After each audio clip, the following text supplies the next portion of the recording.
큰 목소리로 함께 읽도록 하겠습니다. 함께 읽도록 하겠습니다. 띄워주는 자막 있으니까 함께 읽도록 하겠습니다. 시작. 함께 읽겠습니다. 시작. 내가 너희에게 행한 대로 너희도 행하게 하기 위해 내가 본을 보여주었다. 다시 한번 읽겠습니다. 시작. 내가 너희에게 행한 대로 너희도 행하게 하기 위해 내가 본을 보여주었다. 네.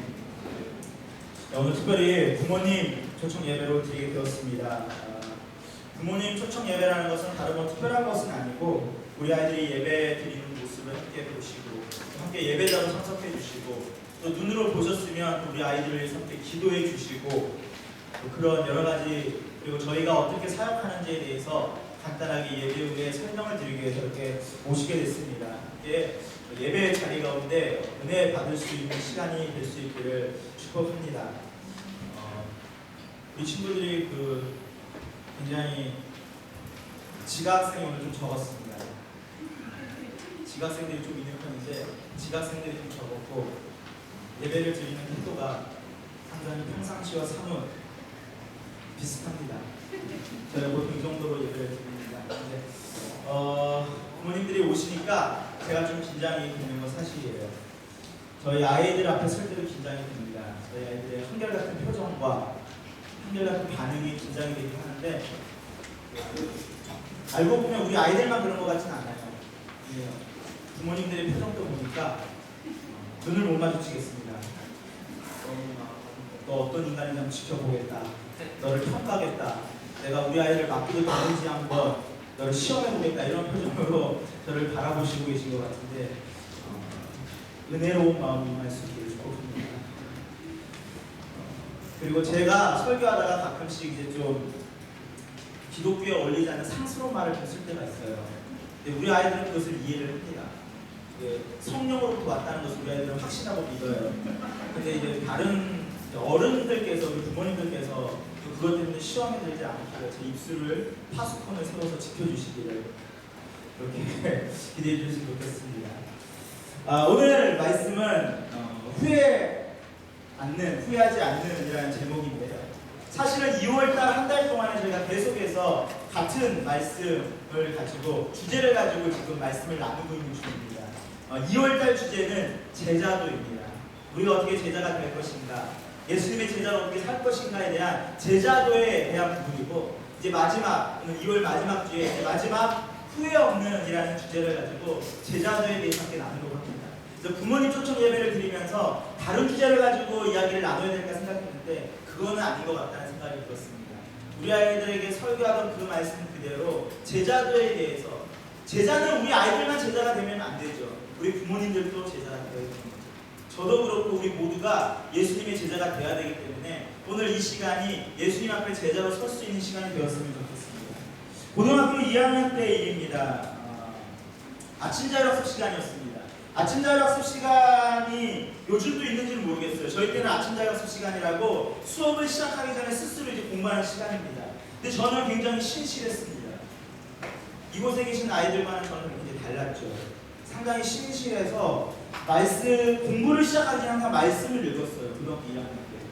그래서 시편 한 절과 잠언 한 절을 꼬박꼬박 읽고 공부를 시작했는데 평상시에는 문제가 없었어요. 근데 어느 날 이렇게 시편과 잠언 말씀을 쭉 읽고 있는데 여자 선생님께서 오신 거예요. 학생부 선생님인데 저보고 이제 머리를 툭 치시면서 성경을 읽지 말고 자습을 해라 그러시는 거예요.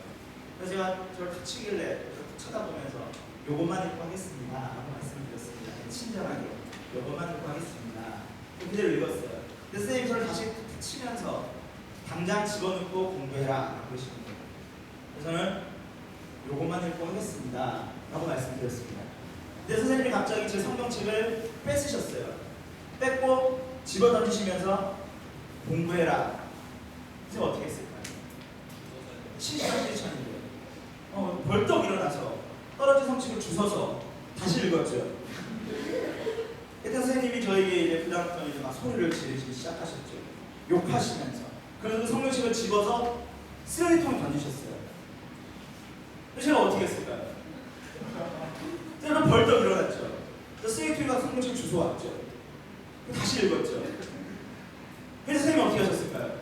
그 쓰레기통을 던지시고 주번에게 쓰레기통을 비우고 오라고 말씀하셨습니다. 주번이 쓰레기통을 비우러 나가서 같은 말이잖아요. 성경책을 이제 몰래 이제 꺼내가지고 저희 나중에 돌려주었습니다. 이전까지 저는 이 이야기를요, 저의 신앙의 자랑이라고 생각을 했습니다. 여러분 그렇게 할 수 있을 것 같으세요? 성경책을 읽는 것 때문에 게임하는 거 아니에요. 여러분처럼 수업 시간에 게임하다가 핸드폰 하다가 걸려가지고 핸드폰을 빼앗긴 게 아니라는 거예요. 만화책을 보다가 빼앗긴 게 아니라는 겁니다. 뭘 봤다고요? 성경책을 봤단 말이에요.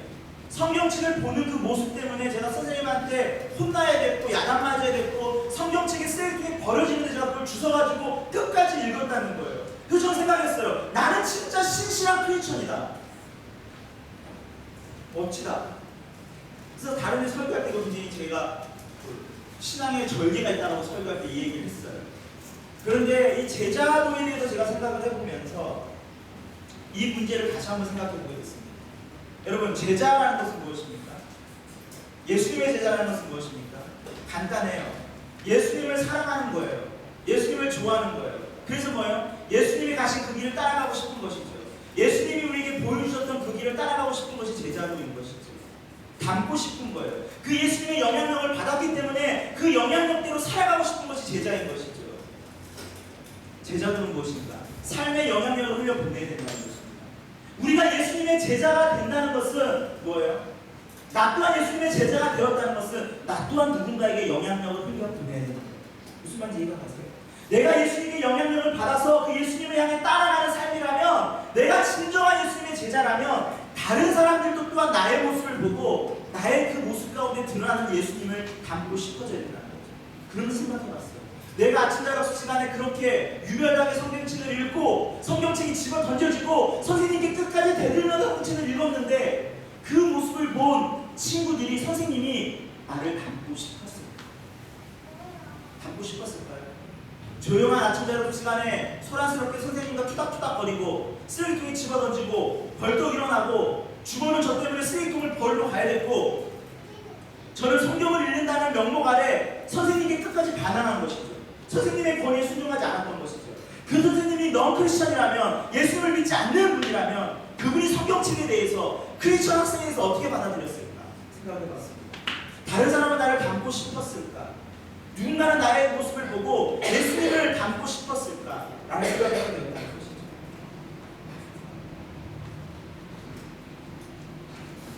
자, 그렇다면 이 질문을 이 예배에 참석하신 우리 부모님들께 드리고 싶습니다.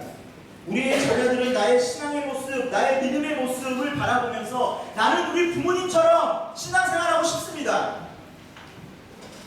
나는 우리 부모님이 믿는 그 하나님을, 예수님을 믿고 싶습니다. 더 나아가서 나는 우리 부모님처럼 살고 싶습니다. 여러분들 이렇게 부르시는데요. 제 설교는요, 원래 우리 아이들은 적응이 되어 있는데 제 설교는 막 격려하고 위로하지 않습니다. 막 듣고 막 마음에 불편함을 일으키고, 우리 아이들은 그래서 그런 것에 굉장히 익숙해요. 그 말씀을 받아들이는 것도 익숙합니다. 찌르는 말씀, 못생겼다고 얘기해도 아무렇지도 않아요. 이 못생긴 것들 그래서 좋아하잖아요. 웃잖아요. 우리 부모님들에게 질문하고 싶다는 거예요. 우리 자녀들이 우리 부모님들의 모습을 보면서 그렇게 말할 수 있겠습니까? 나는 우리 부모님의 신앙을 본받고 싶어요. 나는 우리 부모님이 믿는 그 모습대로 따라가고 싶어요. 나는 우리 부모님처럼 살고 싶어요. 라는 이야기를 듣고 계십니까?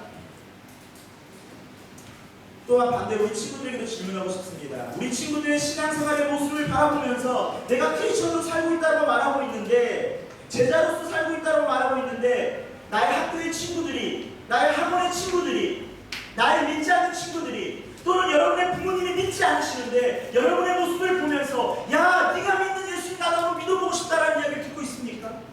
야, 네가 다니는 교회 나도 한번 다녀보고 싶은데, 우리의 믿지 않는 부모님들이 야, 너는 교회 다니는데 어쩜 우리랑 이렇게 다르니? 라는 소리를 듣고 계십니까? 어떤 영향력을 흘려보내면서 살고 계십니까? 여러분에게도 질문하고 싶다는 거예요. 우리 친구들에게도 질문하고 싶다는 거예요. 우리 부모님들이 자녀에게 나를 닮아라, 나처럼 살아라고 말할 수 있다면 그것은 우리 부모님들에게 너무나 큰 기쁨일 것입니다. 얼마나 자랑스럽겠습니까? 야, 너희들이 나처럼 살면 돼. 나처럼 하면 돼. 나처럼 신앙생활하면 돼. 라고 우리 자녀들에게 말할 수 있다면 그것이 얼마나 큰 축복이고 우리 부모들에게 얼마나 큰 기쁨이 되겠습니까?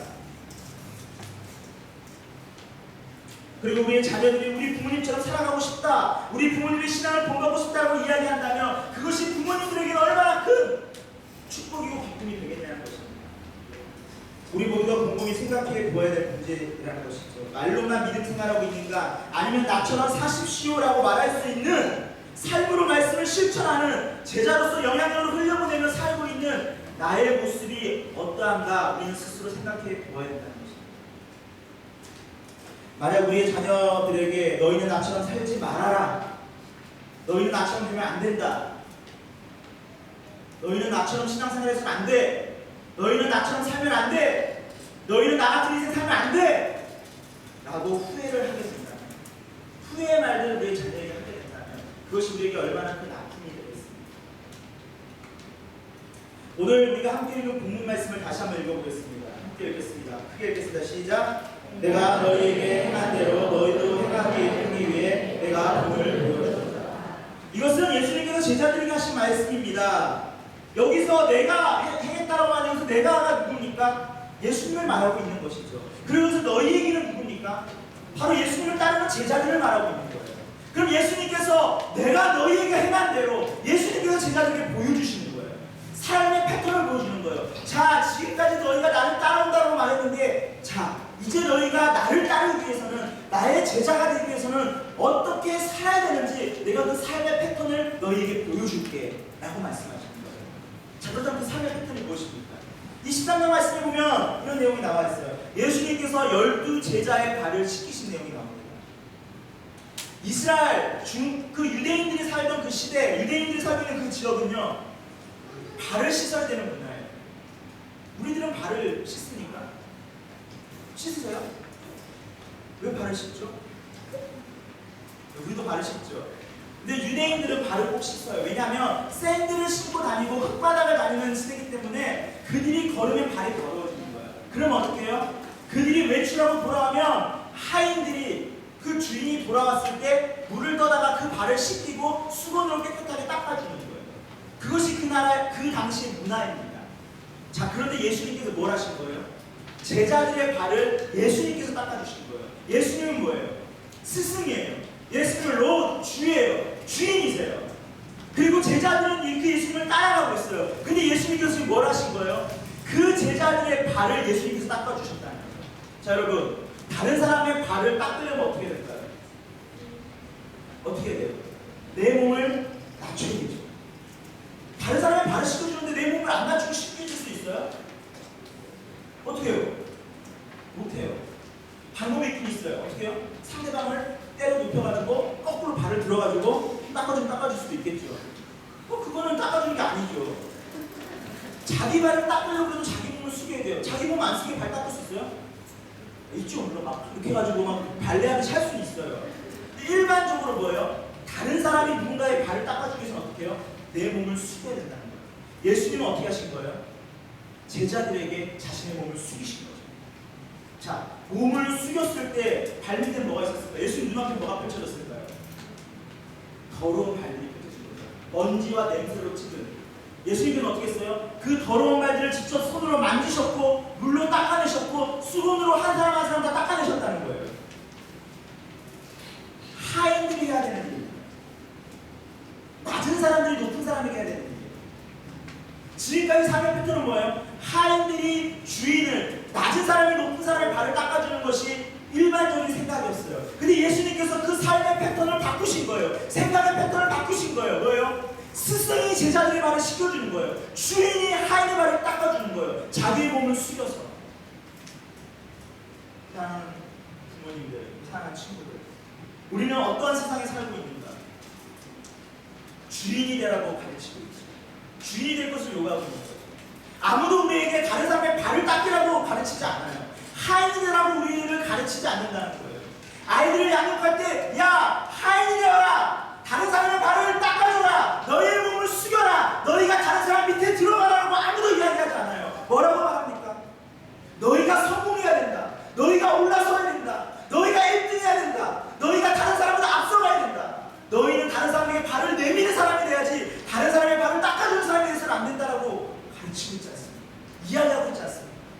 경쟁에서 이겨야 되는 것이고 내가 다른 사람의 발을 닦아줘야지 승리하는 삶이라고 생각하지 않느냐는 것이죠. 아무도 우리에게 하인이라고 말하지 않는다는 거예요. 더러운 발을 만지라고 이야기하지 않는다는 거예요. 너희가 열심히 왜 공부해야 되는 줄 알아? 더러운 발을 만지면서 살지 않기 위해서야. 너희가 왜 성공해야 되는 줄 알아? 다른 사람에게 너희의 몸을 숙이지 않게 하기 위해서야. 우리는 그렇게 교육받고 있어요. 승리하기 위해서, 이기기 위해서, 내 몸을 다른 사람 앞에서 세우기 위해서. 그런데 예수님께서 그런 패턴을 깨뜨리셨다는 거예요.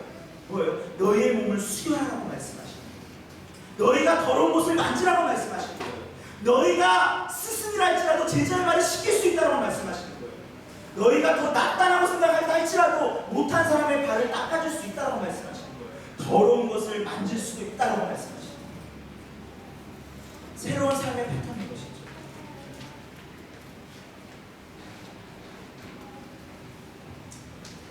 사랑하는 부모님들, 그리고 사랑하는 파이브 친구들, 예수님의 진정한 제자가 된다는 것은 무엇입니까? 그것은 예수님께서 오늘 우리에게 보여주신 모습입니다. 종의 모습, 하인의 모습. 그럴 필요가 없음에도 불구하고 내 몸을 굽혀, 그럴 필요가 전혀 없지만, 내가 그렇게 할 필요가 없지만 스스로 그 자리로 가서 내가 그것을 할 수 있는 것, 그것이 영향력 있는 자리이고, 그것이 다른 사람에게 나를 따라오도록 만들 수 있는 삶의 영향력에 서 있는 자리라는 것이죠.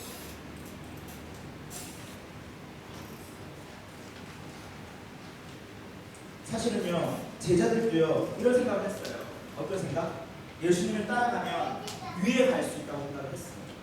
우리들만 그런 생각을 가진 게 아니라 제자들도 그랬다는 거예요. 보면은요, 예수님께서 제자들과 함께 했을 때 제자들이 예수님께 이런 질문을 해요.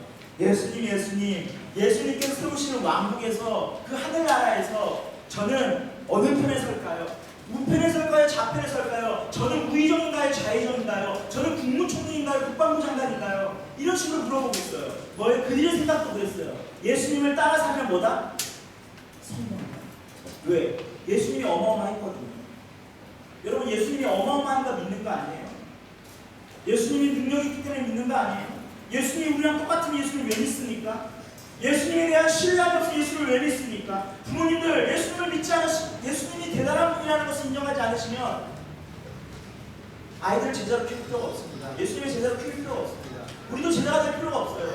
폭풍우를 만났는데 예수님께서 그 폭풍우 앞에서 어떻게 하셔요? 예수님도 무서워서 배를 붙들고 있는 거예요. 덜덜 떨고 있는 거예요. 큰일 났다. 야, 빨리 배 잡아. 야, 빨리 돈 잡아. 야, 빨리 튜브 갖고 와. 예수님이 이러고 계신다. 예수님이 5,000명이 배고파 죽겠다고 그러고 있어요. 제자들은 돈이 없다고 징징대고 있어요. 그 예수님 어떻게 하십니까? 예수님도 같이 징징대고 나보고 어쩌라고. 나도 없다고. 니네 나랑 똑같지 않냐고. 만약 예수님이 그러신 분이라면 병든 자가 찾아왔어요. 예수님께 병이 있다고 찾아왔어요. 예수님, 제가 일어설 수가 없습니다. 눈이 떠지지가 않습니다. 예수님이 말해요. 나도 아파. 나도 아픈데 어쩌라고. 예수님이 그런 예수님이라면 누가 그 예수님의 제자가 되겠습니까? 예수님 어떤 예수님이었습니까? 폭풍우를 말씀으로 잠잠케 한 거예요. 폭풍우가 치니까 폭풍을 꾸짖었어요. 야, 닥쳐. 그러니까 폭풍우가 닥쳤어요. 병든 자가 찾아왔죠. 병든 자들이 예수님 앞에 섰을 때 예수님께서 그들을 위해 기도해 주니까 그들의 병이 나섰다는 거예요. 배고파서 징징대고 있는 그들에게 보리떡 5개와 물고기 2마리로 그들을 먹여버리셨다는 거예요. 물고기가 보입니까? 아니잖아요. 소년의 도시락이잖아요. 예수님은 그런 능력이 있는 분이에요. 제자들이 그걸 봤단 말이에요. 옆에서 그걸 봤단 말이에요. 어떤 느낌이 들었을까요? 로또 맞았다. 대박. 입을 따라다니면 배고플 일 없다. 첫째, 아무리 배고파도 그냥 도시락 하나만 있으면 다 먹을 수 있어. 병원 갈 필요 없어. 죽은 자도 일으켜. 뭐가 걱정이야? 폭풍우를 잠잠케 하시는 분이라니까요. 어떤 마음이 들었을까요? 대박. 이제 우리 인생은 폈다. 근데 뭐예요? 예수님께서 그러한 생각을 가진 그들에게 가르쳐 주신 건 뭐예요? 내가 너희에게 행한 대로 너희도 행하게 하기 위해서 내가 너희에게 본을 보여주는데 그 본이 뭐라는 거예요? 낮아질 필요가 없는데 낮아졌고, 더러운 것을 만질 필요가 없는데 더러운 것을 만졌고, 자신의 몸을 숙여서 낮고 낮은 자리에 계셨다는 것이죠.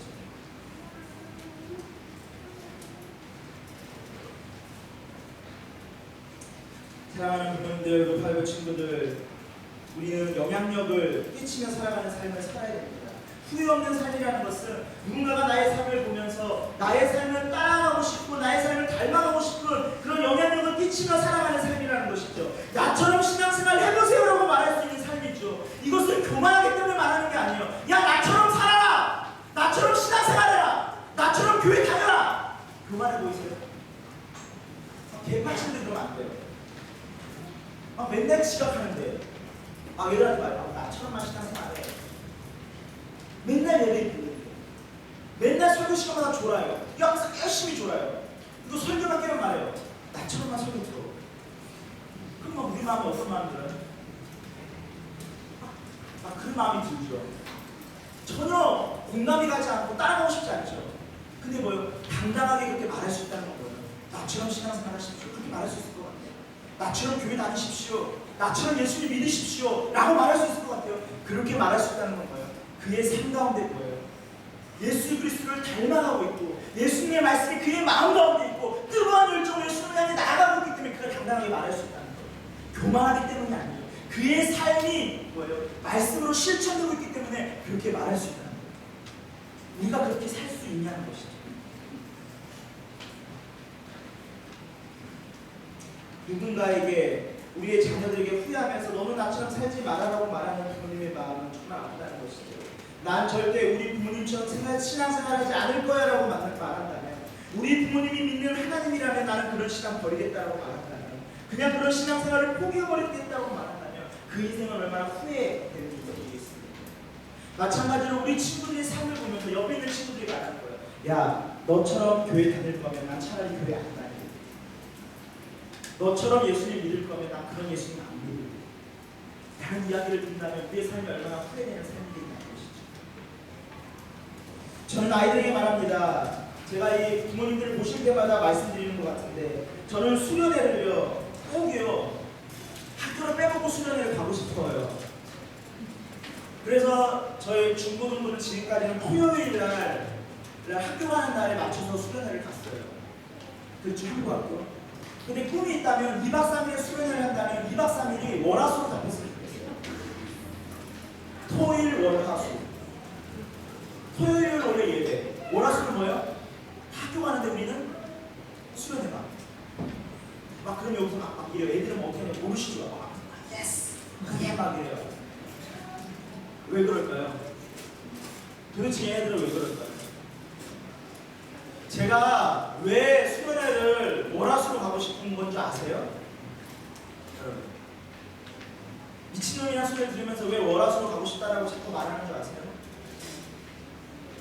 그거는요, 우리의 삶의 패턴을 좀 깨트리고 싶다라는 욕심이 있었기 때문에. 뭐냐면 이런 거죠. 교회는 항상 밀린다니까요. 우리 부모님들 모셨으니까 말씀드릴게요. 우리 부모님들 교회는 몇 순입니까? 우리 아이들 양육에 있어서. 학원, 학교, 과외, 친목 모임, 동아리, 교회, 그 중에 교회는 몇 순이세요?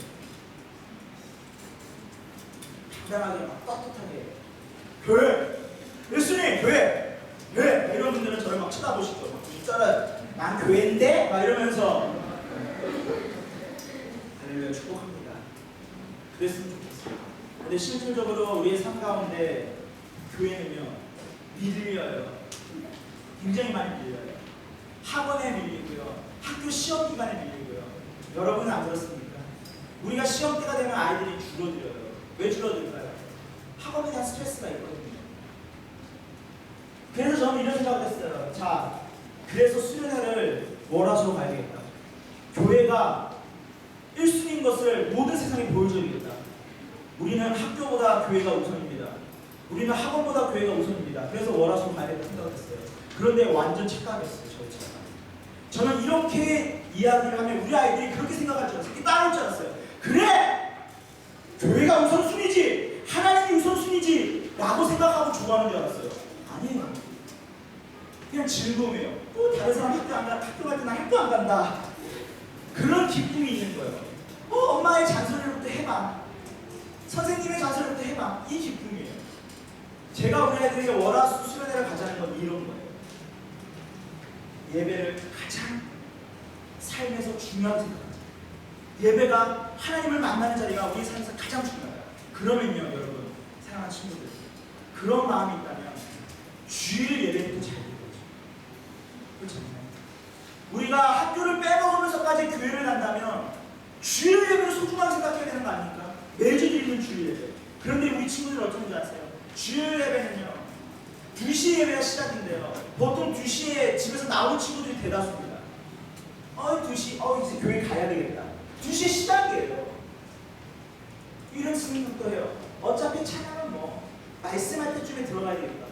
그럼 말씀할 때쯤에 정말 타이밍을 잘 맞춰 들어온 친구들도 있고, 또 어떤 친구들은 의리파, 뭐 하다 보니까 뭐 자다 보니까 친구들 놀다 보니까 너무 많은 시간이 흘렀어요. 그러면 일반 친구들은요 아예 교회를 빼먹는데 의리가 있는 친구들이 있어요. 그냥 전도사님과 의리가 있는데, 그러면 말씀 주기도문 끝나고 나타나는 친구들이 있어요. 그리고 저와 눈을 꼭 마주쳐요. 나 왔습니다. 나 왔습니다. 전도사님, 의리, 나 왔다고. 여러분, 그게 맞는 것 같아요. 진짜 우리가 학교를 빼먹으면서까지 수련을 간다면, 그 예배가 그렇게 중요하다는 것을 안다면 매일매일 드려지는 예배의 소중함을 알아야 되는데, 예배의 중요성을 알아야 되는데, 우리는 매일매일 드리는, 매주 드리는 예배에 대해서는 어떻냐는 거예요. 태도가 그렇지 않다는 거예요. 소용이 없다는 거예요. 유별나게 예수님을 믿는 것이 소용이 없다는 거죠. 유별나게 예수님을 믿는 것은 아무 소용이 없다는 거예요. 사랑하는 부모님들, 유별나게 예수님을 믿는 것은 우리가 제자된다는 증거가 아니라는 것입니다. 우리 부모님들 중에 이런 분이 있죠. 우리 아이 입시가 있는데 어떻게 하면 좋을까? 그때부터 막 새벽 기도를 하시는 거예요. 40일 새벽 기도, 막 한 끼 금식 기도. 어떤 부모님들은 성경 필사 하시는 부모님도 봤어요. 우리 아이가 시험에 합격할 때까지 나도 성경을 함께 쓰겠다. 어마어마한 거예요. 축복합니다. 대단한 거예요. 유별나시다는 거예요. 우리 아이들도 막 그래요. 우리 아이들도 보면요, 카스토리에다가 막 올려요. 십자가 막, 카톡 프로필 십자가, 오직 예수 막 되게 은혜로워요. 우리 아이들이 은혜를 받았구나. 그런데 그 내용을 들어가 보면, 그 안에 들어가 보면, 페이스북도 보면요, 막 뭐 공유하게 누르는 거 보면 은혜로워요. 막 말씀, 순교, 십자가, 헌신, 너희 부모에게 순종하라. 근데 이거야, 애들이 드디어 변화되는구나. 그래서 그 아이한테 들어가 보면 분명히 덮여지는, 대부분 그런데 안에 들어가 본 거예요. 씨발, 그 새끼 되게 재수없지 않냐? 그 새끼가 나가니까라는 규정이 있어요. 땡땡 너는 어쩌고 저쩌고 씹고 찢어놓고 막 죽고 막 난리 났어요. 그 안에서 막 온갖 저주가 막 일어나고 있어요. 근데 뭐예요? 오직 예수. 오직 믿음으로. 미치겠어요. 믿음으로, 믿음이 너무 좋아서 저주하는 건가 막 이런. 여러분, 심각치 않나요? 유별난, 겉으로 드러나는 것은 제자도가 아니라는 것이죠. 겉으로 드러나는 것은 제자도가 아니라는 거예요. 진짜 제자도는 뭐예요? 다른 사람이 나의 모습을 보고 닮고 싶다, 따라하고 싶다, 함께하고 싶다. 우리 부모님들 중에 직장에서 짬짬이 시간 내서 성경책을 읽으시는 부모님들 계시죠? 식사기도, 우리 아버님들 식사기도 되게 어려워요. 보세요. 식사기도가 안 믿는 사람들한테 식사하는 게 얼마나 어렵습니까? 그렇지 않겠습니까? 게다가 그 자리가 술자리야. 적게 되는 술자리야. 근데 음식은 있어. 어떻게 되나? 갈등이 되는 거예요. 어쨌든 음식은 음식인데, 안주도 음식인데 기도는 해야 되나 말아야 되나 막 이런 어려움들. 그런데 끝부터 기도하시는 분도 있어요. 기도하고 술 따라들고 막 같이 마시고. 그럴 수 있죠. 대단한 믿음 아닙니까? 어려운데 하는 거잖아요. 근데 그런 유별난 것이 제자가 아니라, 어떻게 보면요, 그렇지 않다고 할지라도, 우리의 믿음이 그렇게 겉으로 드러나지 않는다 할지라도 직장에서 불합리하게 승진해서 누락될 때 있잖아요. 진짜 억울하게 다른 사람이, 내가 실컷해놓고 다른 사람이 낚아채 가버리고, 내가 이번에 승진할 차례인데 다른 사람이 내 자리에 올라가 버리고, 얼마나 분노가 하고 열이 납니까? 화가 납니까? 그런데 그럴 때 우리의 반응, 나를 배반하고 올라간 그 사람을 축복하며 기도해 줄 수 있는, 그리고 나를 누락시켰지만 그 회사를 위해서 기도해 줄 수 있는, 더 성실하게 나를 누르고 올라간 그 사람을 위해서 섬겨줄 수 있는 거, 밑에서 그 사람을 도와줄 수 있는 거. 잘못된 거 알아요. 누락되고 내가 잘못돼서 빠진 것도 알아요. 분명히 내 차례는 잘못된 것도 알아요. 다 알지만 주어진 일이기 때문에 그 사람을 성실성껏 섬겨주고 그 사람을 위해서 중보해줄 수 있는 것, 그것이 제자, 진정한 제자의 모습이 아닙니다. 우리 친구들의 모습입니다. 유별나게 신앙생활하는 것이 중요한 것이 아니라 사소해 보이는 것, 소소해 보이는 매주 예배를 귀중하게 여기고 소중하게 여기는 것. 여러분, 수련회 월화수 가는 게 중요한 게 아니에요. 월화수 갔어. 진짜 갔어. 다 알아. 친구들 다 알아. 야, 저 미친놈 학교 빼먹고 교회 수련회 갔대. 선생님들 다 알아. 야, 그 미친놈이 너냐? 학교 빼먹고 수련회 가는 애가? 다 알아. 다 알아. 다 아는데 뭐예요? 수련회 갔더니 너 뭐예요? 피곤해. 목요일 학교 갔더니 막 자고 있어. 수련회 갔다 오더니 또 포자한다. 집에서 엄마가 수련회 갔다 온 니를 아주 사랑스러운 눈으로 쳐다볼까요? 아니면 매 같은 눈으로 쳐다보을까요? 매 같은 눈으로 쳐다보죠. 학교까지 빼먹어놓고 학비가 얼마인데 막 이러고 쳐다보죠. 근데 뭐예요? 수련회 갔다 오면 피곤하다고 학원도 빼먹네. 그 다음에 학교 가서 맨날 졸업 자빠졌네. 부모님이 좋아할까요? 역시 교회 수련회를 보내야 내 학교를 빼먹고 그럴까요? 제자 다 됐네 막 이러실까요? 학교 친구들이 짱이다. 학교 빼먹고 수련회 가더니 스웨트로 계속 자네? 진짜 우리를 보고 예수님을 믿고 싶어질까요? 예배 드리고 싶어질까요? 진짜 여러분이 만약 그런 선택을 했다면 우리의 모습이 다른 사람이 우리를 보고 닮고 싶어야죠. 우리를 보고 예수님 따라가고 싶어야 되죠. 오, 교회 수련을 갔다 오더니 삶의 태도가 바뀌었네. 야, 너 왜 욕 안 하니? 좀 이상한데, 야, 세 마디만 해도 욕하던 애가 왜 너 욕 안 하니? 친구야, 나는 이제 욕 안 하기로 했단다. 미친? 하하하하. 그래, 난 미쳤어. 하하하하. 우리 선생님들, 어머니, 아버님들, 우리 아이들은요, 어른들과 달라서 제가 설교를 하잖아요. 순종해요. 제가 이렇게 말했거든요. 야, 교회, 학교에서 분명히 니네가 욕 안 하려고 친구들이 너한테 욕할 거야. 그럼 어떡할래? 친구들이 분명히 너한테 미친놈이라 욕할 거고 개새끼라 욕할 텐데 그럼 어떡할래? 진짜 그래요. 아무런 얘기 안 했는데 얘기하다가 나한테 개새끼라 그래요. 그럼 말했어요. 개새끼라고 하면 남은 욕을 안 하는데 걔가 욕한 거잖아. 그러니까 뭐예요? 뭐라고 했죠 우리가? 저 친구가 욕하지 않게 하기 위해서 우리는 어떻게 해야 돼요? 하면 뭐예요? 우리 걔가 된 거예요. 그럼 그 친구는 욕한 게 아니에요. 진짜 사실을 말한 거죠. 이렇게 말도 안 되는 설교를 했거든요. 근데 어떤 애가 진짜 그렇게 했단 말이에요. 이게 믿음입니다. 어떤 애가 학교에서 욕을 했어요. 개새끼라고. 그때 걔가 거기서 뻘뻘뻘뻘 짖었어요. 어떻게 됐을까요? 분위기가? 아주 좋았어요. 화기애애했어요. 욕으로 인한 아주 화기애애한 분위기가 됐다 이거죠. 뭔 소리를 하고 있는 거예요? 자, 오늘 설교를 짧게 하기로 했는데 설교가 되게 길어졌네요. 자, 이유 없이 손해를 보면서도 이유 없이 진급에서 누락되었지만 그 상사와 진급한 직원을 위해서 기도할 수 있는 모습을 보여주는 것, 더 성실하게 그 상사와 진급한 직원을 도와주는 것, 그것이 제자로서의 모습이라는 것입니다.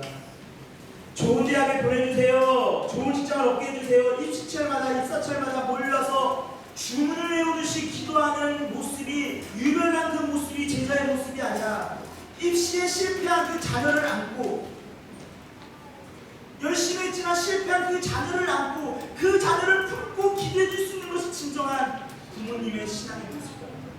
진짜 멋진 말이 하나 있더라고요. The best is yet to come. The best is yet to come. 무슨 뜻일까요? 야, the best is yet to come. 무슨 뜻일까요? YET요. 예, 여기서 애들이 앞에서 이래요. 제 발음이 구리다는 거죠. 무슨 뜻이에요? 다 알았으면 무슨 뜻이에요? 진짜 좋은 것, 최고의 것은 아직 보지 않았어요. 우리 자녀라고 기대해 줄 수 있어요. 지금 실패한 것처럼 보여도 사랑하는 아들아, 사랑하는 딸아, 준비해 놓으신 최고의 것은 아직 오지 않았다라고 품어주며 기대해 줄 수 있는 것, 그것이 진짜 우리 자녀들에게 보여줄 수 있는 제자의 모습이 아닐까라는 생각입니다. 낮아지고 더러운 것을 닦아주시고 섬겨주셨던 그 예수님처럼 유별나게 자신의 신앙을 가시하는 삶이 아니라 예수님의 삶의 패턴을 따라가야 한다는 것이죠.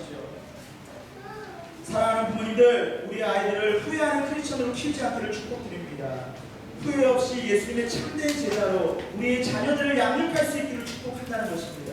세상에 영향을 받아서 휘청거리는 자녀들로 키우는 것이 아니라 세상에 영향을 줄 수 있는 참된 제자로 우리 아이들을 키울 수 있기를 축복합니다.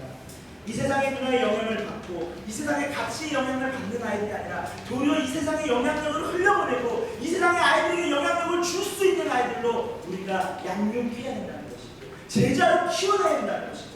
영향을 받으며 살아가는 아이들이 아니라 영향을 이 세상에 주면서 살아갈 수 있는 아이들로 우리가 양육해야 된다는 것이죠. 그 방법은 아이들을 제자로 양육하는 것입니다. 제자가 되게 하는 것이죠. 이기적인 크리스천이 아니라 아무도 되고 싶지도 않고 닮고 싶지도 않은 교회 안에만 갇혀있는 말씀만 듣기만 하고 실천하지 못하는 크리스천이 아니라 뭐예요? 우리의 모습을 보고 말씀을 살면서 실천할 수 있고 그 아이들의 모습을 보고 다른 사람이 닮아가고 싶어하는, 흠모하고 싶어하는 아이들로 우리가 양육해야 된다는 것이죠. 우리 친구들도 제자가 되십시오. 후회 없는 제자가 되십시오. 예수님의 삶의 패턴을 따라가십시오. 부끄러운 크리스천 되지 마세요. 여러분, 부끄러운 크리스천들이 좀 있죠. 교회 안에서는요, 저를 만나면 굉장히 은혜로워요. 특히 저희 아이들의 교회에서는 상당히 교회 예배 태도가 상당히 좋습니다. 잘 모르시는 것 같은데 다른 데 중고등부 예배를 한번 들어보십시오. 아이들이 이렇게 예배 안 드려요. 정말 산만하고 떠들고 말도 못해요. 근데 우리 아이들은요, 진짜 예배를 잘 드려요. 이뻐요. 예뻐요. 너희들 왜 이렇게 예배를 잘 드리니?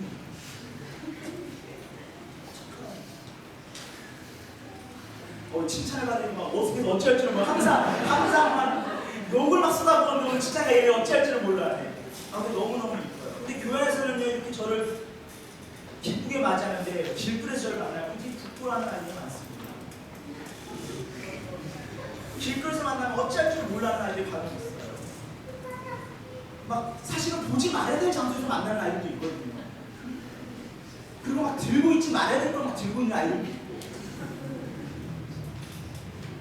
진짜 상처받았던 거는 이렇게 주일 예배를 마쳤는데 또 어떤 아이가 그 어디에서 그 맥주를 시켜가지고 마시더라고요. 너무 상처를 받았어요. 그냥 교회 안에서 너무 저한테 따뜻하고 잘해주는 아이거든요. 너희들 이야기야. 여러분, 부끄러운 크리스천은 뭐예요? 교회 안에만 갇혀있는 거죠. 찬양팀 되게 신실하죠. 제가 봤을 때 저희 교회에서 가장 실력과 영성, 실력을 갖춘 찬양팀이라고 생각해요. 제가 어딜 가면 데리고 가고 싶은 찬양팀 아이들입니다. 근데 불안해요. 이 앞에서는 너무나 신실한데 학교에서도 그런지 그게 제일 두렵다는 것이죠. 학교에서 어떤지. 여기서는 신실한데 제 앞에서는 아이들이 욕을 안 해요. 우리 교회에서 욕하는 건요, 다 선생님들, 학생들 다 통틀어서 우리 그 파워웨이브에서 욕하는 사람은 저밖에 없어요. 전도사만 욕해요. 다 욕을 안 해요, 제 앞에서는. 근데 길거리에서 어떠니? 라는 게 문제죠. 교회 안에만 갇혀있는 크리스천, 부끄러운 크리스천. 그것은 참된 제자가 아니라는 것이죠. 우리의 모습을 보고 닮고 싶다. 다른 친구들이 네가 믿는 예수님을 내가 닮고 싶다. 네가 다니는 교회를 다니고 싶다. 네가 가지고 있는 그 신앙을 가지고 싶다. 그래서 저는 꿈이 있습니다. 청소년 사역자로서 꿈이 있어요. 꿈이 무엇이냐? 우리 아이들에게 당당하게 이렇게 말하는 날이 오기를 원해요. 너희들 나처럼 예수님 믿어라. 너희들 나처럼 신앙생활해라. 이렇게 말할 수 있는 날이 빨리 왔으면 좋겠어요.